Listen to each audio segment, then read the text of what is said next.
If your Asus TUF F15 won't power on or the power button feels unresponsive, start by confirming the issue isn't battery related.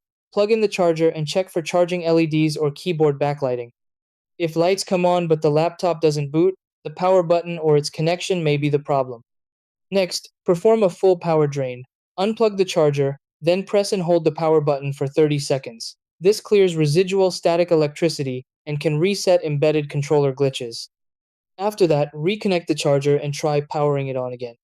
You can also try pressing the power button with the lid fully closed, then open it after a few seconds. On some units, this triggers the circuit differently.